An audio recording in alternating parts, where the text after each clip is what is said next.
feel like I've really failed in February. I had a huge pile of fabric that was all winter fabrics and I wanted to get them made up and out of the way in February. It was a short month, but that's no excuse. I still failed miserably.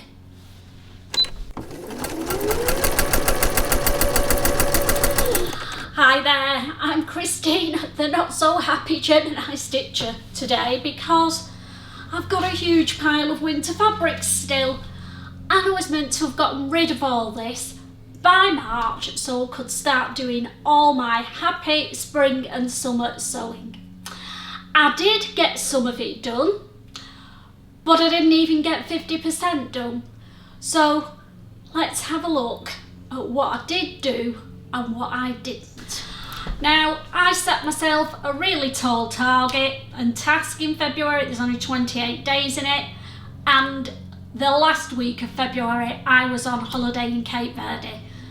So yeah, a bit impossible to do 18 garments in just over 2 weeks.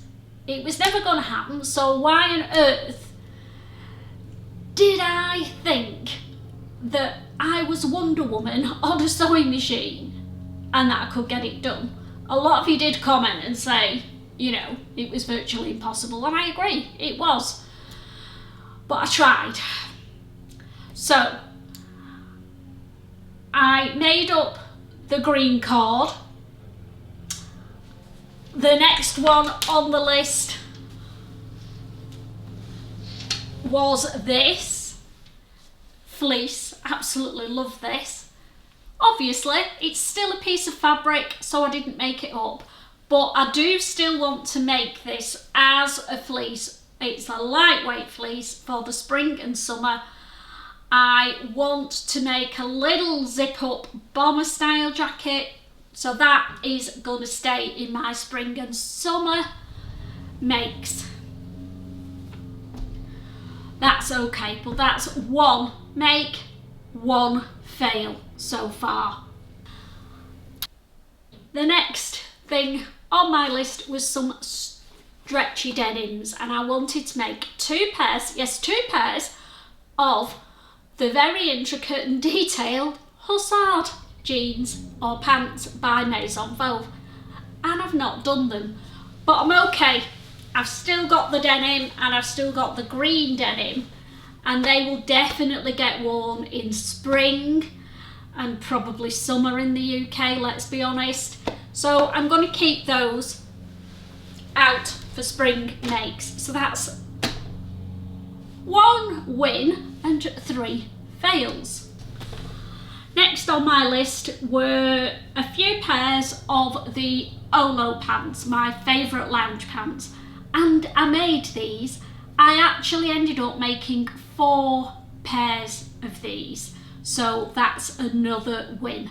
And just in case you're wondering, we're going to pop up to my dressing room when I've gone through all this, and I'll show you the actual makes that I did make. But I'm being honest, I'm going through everything first.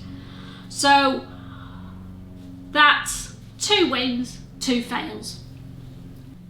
Next up, I had 2 different pieces of French terry, and I said I was going to make the pearl cardigan by Tilly and the Buttons out of them both.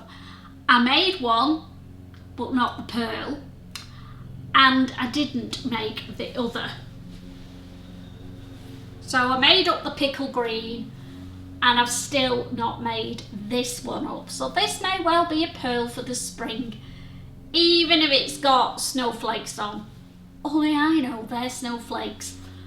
So I might make a pearl out of that still.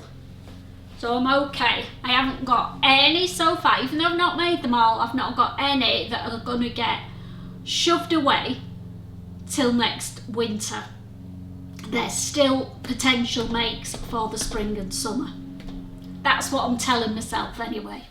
Next up was the William Morris-esque viscose fabric in beautiful greens. I did make that up, and I did make the Samora blouse from Itch to Stitch, so that one was a win. But I also had this green and rust paisley that I wanted to make a long sleeve blouse in. The colours are very wintry and autumny, so that is going to get put away for next year now because it didn't get done. The next one, yes, another one that I didn't make, and it was this wine check, and I was going to make a shacket in it. Now, although it is a lightweight flannel, the colours are quite wintry, so I am going to put that one away for next year. So that's 2 naughty fabrics not made up. Now, I also had this fabric, which is a rust background with denim and cream on it. I sort of think I might get away with that for the spring as a nice blouse or shirt, and it'll go great with some denim jeans. So I'm going to keep that one in my spring stash. This next one, I still haven't got a Scooby-Doo why I've not made it. It is a beautiful alpine fleece, lovely and snuggly, and I do think that on a cool day I could wear that as a little zip up bomber jacket, so I am going to keep that, strangely, just because of the colours, in my spring plans. The next one was the olive green faux suede that I wanted to make the Cubrada skirt in from Itch to Stitch. I've made that one, so that's another win. This fabric that I got from Guthrie and Garney last summer is just destined never to be made up, isn't it? But I do think I really do want to make the Mitchells in it. And I think with a cream top or a bright top, I can get away with that in the spring and summer on cooler days. So I'm going to keep that one out. Next up, I had this brown, soft denim, and I've still not made it. It is quite a wintry colour, so that one is going to have to go away for next year. I also had the gorgeous cream and wine leopard print fabric. I did make the Nye top out of that, or the Neige top, and I did the sew along for that, so I will pop the link for that below if you want to make the same top when I pop upstairs in a minute and show it you. And then the last thing that I got cut out and still not made was the floral pink cord, and it's cut out as an Ilford jacket. But because it's a beautiful pink colour, I am going to make that, and it's still in my project bag ready to make up for the spring and summer, because, you know, we need layering garments in the UK even in July and August. So there we go. I made 1, 2, 3, 4, 6 of my 13 plans, so I didn't even make 50% of them. I did say when I did that vlog, chances are I'm not going to do them all, and I was focusing on the warm and woolly stuff, which I tried to do, and I hope you'll see that when I show you the garments that I actually have made. But I've only got 4 fabrics that I am putting away for next winter. I'm okay with that. And then I've still got 1, 2, 3, 4, 5, 7 pieces of fabric here that are potential for spring and summer, definitely for spring. They're going to be March/April makes, and then I can start on the yummy linen fabrics that I recently bought. I am so desperate to get my hands on those. If you don't know what I'm talking about, I will pop the link. I've done a separate vlog just on viscose linens, and go back and have a look at those because they are gorgeous. But I'm going to focus on these 7 things here. I am away at a sewing retreat on the 20th of March for a whole week. So by the end of then, I'm hoping that I will have all of these, if not more, made up. So let's pop upstairs and have a look at what I actually did manage to make in February. Okay, so we're upstairs and the rail is out. And there's quite a few garments on there actually. I'm quite surprised. So let's have a look at them, and I'll appear as if by magic here in the outfits as I talk about them. Fingers crossed. So the first thing we're going to talk about is my favourite loungewear pants. Yes, the Olo pants. I know you're sick of me banging on about them, but I love them to bits. And I made a whopping 4 pairs of these things in the 2.5 weeks in February that I actually had time to sew. So we'll whiz through these quickly because you've seen them before. So I made 1 pair in a brushed back khaki ponte fabric. I made another pair in a teal or turquoise brushback sweatshirting, but it's a lightweight sweatshirting, so okay for the transition of a cooler spring. And when I make the Alpine Fleece Bright Pink floral zip up, they will go really well with it as well. Now we're moving into finished garment stroke outfits, which is what I try to do. So I've got a couple of pairs of Olos that are odds and ends, used up fabric, that's fine. Then, if you remember the pickle green sweatshirting that I had, and I said I got it from beyond the pink door, didn't have a Scooby-Doo what to make about it. Well, I decided after watching Clara Bobbins to copy her and make one of the Nest sweaters. Can't remember the pattern company, I'll put it below, but look at this. I'm so chuffed with how it's turned out. So I've used that pickle green sweatshirting, and then it came with some matching or contrasting green ribbon, so I've used that for the collar and the cuffs and the waistband. And because I'm a midget, I had enough of this pickle green left, wait for it, to make a pair of the Olo pants to go with it. So hopefully I'll be popping up here proud as punch in my pickle Olo outfit. So 1 complete outfit finished.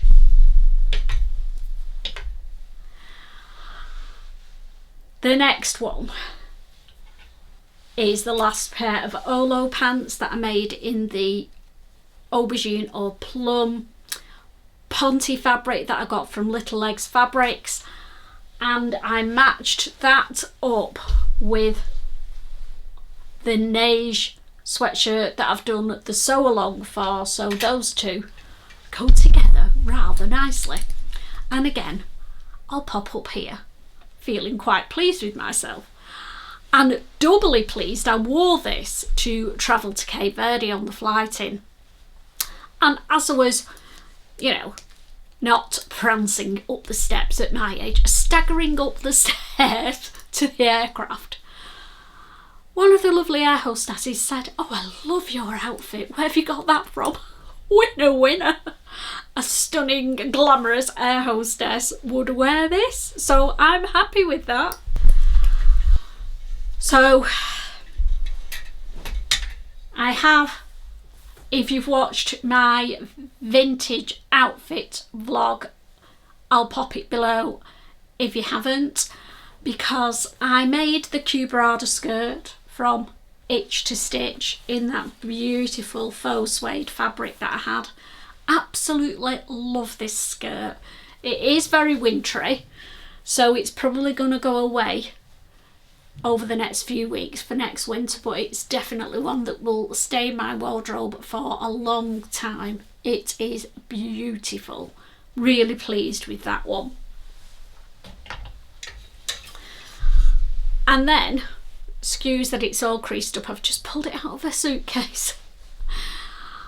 This is the Samara blouse from Itch to Stitch as well. Made it in the William Morris viscose fabric that I got from Roy's, and absolutely love that. So that outfit, all made up, will hopefully appear here. Now this last outfit or garment, I'm not going to show you. It's just going to stay in the background. No big details on this one, because it's been made in the green needle cord, but it's the garment I've made for the collab with Vanessa from So Lulu Rask. We did a pattern exchange and she sent me the pattern for the Tilly and the Buttons, no a pinafore, and that's what I've made. But we're not going to talk about it. It's going to be revealed next week, so keep your eyes peeled, and we'll go into great detail of my Noah trauma or my Noah journey next week. So how many garments have I actually made in February? So in February I've made a total of 9 garments, and I only had 2.5 weeks to do it in, so I'm really pleased with that. And as I've already said, apart from I think 4 fabrics, all the rest of them are going back into my fabric stash to make for the spring, because some of them weren't very wintry. They were transitional fabrics, so that's absolutely fine. I focused mainly on the warm and woolly fabrics and tried to get those done. The only one, well 2 that I didn't do that I wanted to get done were the 2 zip up bomber jackets, one in the green fleece and the other one in the bright pink floral alpine fleece. So they're going to be the next 2 garments that I make for sure and get those out of the way. And then I can get some wear out of them before we get the heat wave that's summer. If we get one, we will see. So I hope you can see I really tried hard to get through that pile of winter fabrics.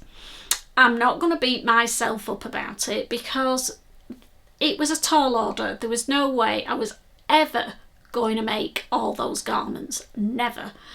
But I just wanted you all to see just how much fabric I had and how much I'd bought that realistically I couldn't get through in the winter. But if I'm only storing 4 winter fabrics this year, that'll be a flipping miracle. We will see. There are 1 or 2 others, and when I've had a good sort through my fabric stash and pulled all the winter ones out, I'll go through them with you and be open and honest and let you know, because it's all part of my journey of keeping my fabric stash healthy, to not hoard fabric that I'm never going to use. So there might be 1 or 2 when I do that get put into my D-stash. We will see. So while I was away, lay on my sun lounger. It actually wasn't that warm, to be honest. We had a wind constantly every single day, and that wind started to get on my flipping nerves. But I managed to get a bit of a tan and I relaxed, and I was having a think about my sewing journey and how I put myself under too much pressure to produce garments, not just for me but for my sewing channel and you guys as well. And I've decided I've said it before, but I am absolutely determined now to slow down with my sewing. I know I've bought a load of linen, and I know I've got another fabric haul coming. I'm not going to say any more than that Steph and I did together. But I don't have to make them all up. I can love the fabrics and take my time. And there's always next spring and summer if I don't get them done, isn't there? And if there's any that I really decide, don't like that anymore, then I'll de-stash it. I am not holding on to fabric, but I'm also not going to put myself under the pressure of having to make constantly. It just feels like I've been in a sweatshop the last few months producing ridiculous numbers of garments. I needed all the loungewear that I made, granted, but my spring and summer wardrobe is actually quite healthy. And although I want to make all the linen stuff up, I'm going to take my time with it.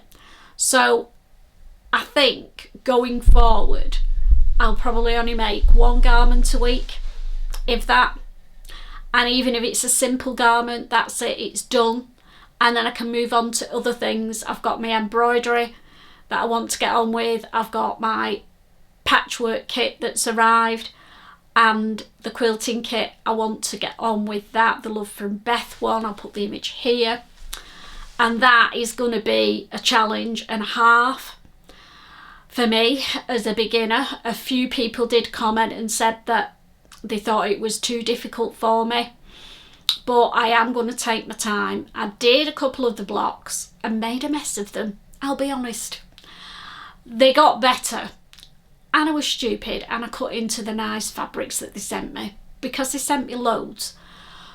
But what I'm going to do, I think, going forward is, I had a chat with Steph when I was up in the lakes, and she said you shouldn't have touched that fabric, you should be using your scraps to practice with until you get each block 100% right, and then move on to your nice precious fabrics. So that is going to be a long journey, and I want to try and do one block and get it finished every month. So March is going to be the first block in that quilt done to perfection by the end of March.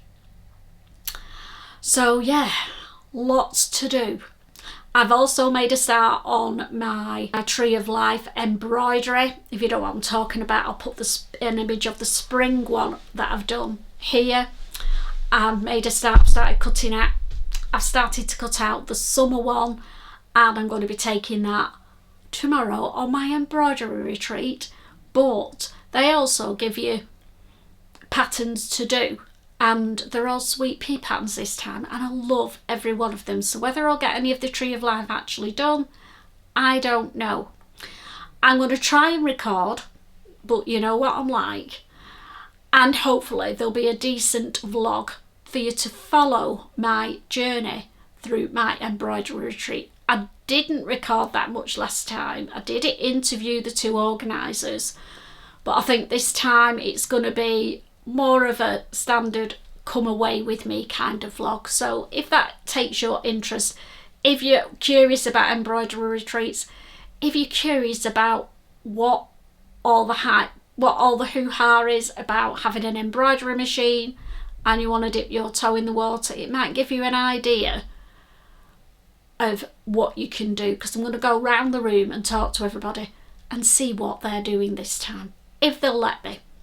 So I'm going to love you and leave you, put everything back in my wardrobe, get my case packed for my embroidery retreat tomorrow, and I'll see you on the other side on Monday. Take care, happy sewing. Bye.